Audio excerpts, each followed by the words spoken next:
ಎಲ್ರಿಗೂ ನಮಸ್ಕಾರ. ಕಣ್ಮುಂದೆ ಒಂದು ವಿಡಿಯೋ ಪಾಸ್ ಆಯಿತು, ಹಾಕ್ತೀನಿ, ನೋಡ್ಕೊಂಬನ್ನಿ. ನವದೆಹಲಿಯ ಭಜನ್ಪುರದಲ್ಲಿ 6 ವರ್ಷದ ಪುಟ್ಟ ಬಾಲಕಿಯ ಮೇಲೆ 3 ಅಪ್ರಾಪ್ತರು ಸಾಮೂಹಿಕ ಅತ್ಯಾಚಾರವೆಸಗಿರುವ ಆಘಾತಕಾರಿ ಘಟನೆ ನಡೆದಿದೆ.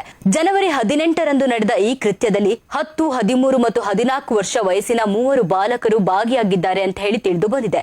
ತಿನ್ನಲು ಆಹಾರ ನೀಡುವ ಆಮಿಷವನ್ನ ಒಡ್ಡಿ ಮಗುವನ್ನ ನಿರ್ಜನ ಕಟ್ಟಡಕ್ಕೆ ಕರೆದೊಯ್ದು ಈ ಪೈಶಾಚಿಕ ಕೃತ್ಯವನ್ನ ಎಸಗಲಾಗಿದೆ.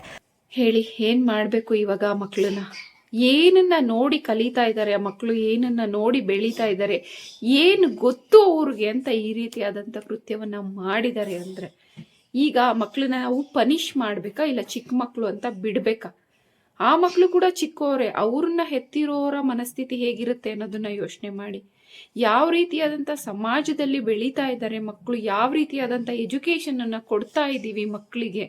ದೊಡ್ಡವ್ರ ಜೊತೆ ಬಿಟ್ರೆ ಡೇಂಜರು, ಅಲ್ಲಿ ಕಳ್ಸಕ್ಕಾಗಲ್ಲ, ಇಲ್ಲಿ ಕಳ್ಸಕ್ಕಾಗಲ್ಲ, ಓಕೆ. ಅವ್ರ ಏಜಿನ ಮಕ್ಕಳು ಜೊತೆ ಆಟ ಆಡೋದಕ್ಕೆ ಬಿಡೋದಕ್ಕೂ ನಾವಿವತ್ತು ಯೋಚನೆ ಮಾಡುವಂತ ಪರಿಸ್ಥಿತಿ ಅಂದ್ರೆ ಹೇಗೆ ಹೆಣ್ಮಕ್ಳನ್ನ ಕಾಪಾಡ್ಕೊಳ್ಳೋದು ನಾವು? ನನಗೂ ಒಂದು ಹೆಣ್ಮಗು ಒಂದು ಗಂಡು ಮಗು ಇದೆ, ಅವರಿಬ್ರು ಜೊತೆನಲ್ಲಿ ಆಟ ಆಡೋದಕ್ಕೆ ಬಿಡೋದಕ್ಕೂ ಯೋಚನೆ ಮಾಡುವಂತ ಪರಿಸ್ಥಿತಿನಲ್ಲಿ ಇದೀವ ನಾವು ಅಂತ ತುಂಬಾ ಬೇಜಾರಾಗ್ತಾ ಇದೆ. ಓಕೆ, ಒಂದು ಏಜ್ ವರ್ಗು ನಾವು ಕಾಪಾಡ್ಕೊಳ್ತೀವಿ. ಚಿಕ್ಕ ವಯಸ್ಸಿಂದ ಆಟ ಆಡೋದಕ್ಕೆ ಹೋಗ್ಬೇಡ, ಅವ್ರ ಜೊತೆಲಿ ಹೋಗ್ಬೇಡ, ಇವ್ರ ಜೊತೆಗೆ ಹೋಗ್ಬೇಡ, ಮನೆಯಲ್ಲೇ ಇರು ಅಂತ ಹೇಳಿ ಹೇಳಿ ಹೇಳಿ ಕಾಪಾಡ್ಕೊಳ್ತೀವಿ. ಎಲ್ಲಿವರೆಗೂ?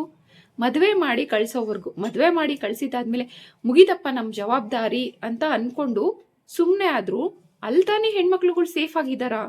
ಮದುವೆ ಅದು ಒಂದೇ ದಿನದಲ್ಲಿ ಸಾವು, ಒಂದೇ ತಿಂಗಳಲ್ಲಿ ಸಾವು, ವರದಕ್ಷಿಣೆ ಕಿರುಕುಳ, ಗಂಡನಿಂದಲೇ ಹೆಂಡತಿ ಸಾವು, ಪ್ರಿಯಕರನಿಂದಲೇ ಲವರ್ ಸಾವು.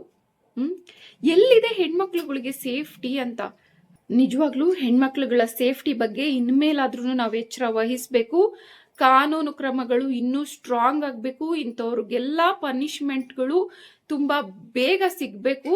ಸರ್ಕಾರದವರು ಇದ್ರ ಬಗ್ಗೆ ಹೆಚ್ಚಿನ ಗಮನ ವಹಿಸಿ, ಇಲ್ದಿದ್ರೆ ಹೆಣ್ಮಕ್ಳುಗಳ ಸಂಖ್ಯೆ ನಿಜವಾಗ್ಲೂ ಕಮ್ಮಿ ಆಗೋಗುತ್ತೆ. ನನಗೀಗ ಭಯ ಆಗ್ತಾ ಇದೆ, ನಾನು ಯಾಕಾದ್ರೂ ಹೆಣ್ಣಾಗಿ ಹುಟ್ಟಿದೆ, ನಾನು ಯಾಕೆ ಹೆಣ್ಣನ್ನ ಹೆತ್ತೆ ಅಂತ. ನಿಜವಾಗ್ಲೂ ಹೆಣ್ಮಕ್ಳ ಜೀವನ ಅಂದ್ಕೊಂಡಷ್ಟು ಸುಲಭ ಇಲ್ಲ. ಹೆಣ್ಣಾಗಿ ಹುಟ್ಟೋದಿದೆಯಲ್ಲ, ಅದ್ರಂಥ ಕರ್ಮ ಇನ್ನೊಂದಿಲ್ಲ ಅನ್ನೋಂಥ ಸಿಚುವೇಶನಿಗೆ ಬಂದ್ಬಿಟ್ಟಿದೀವಿ.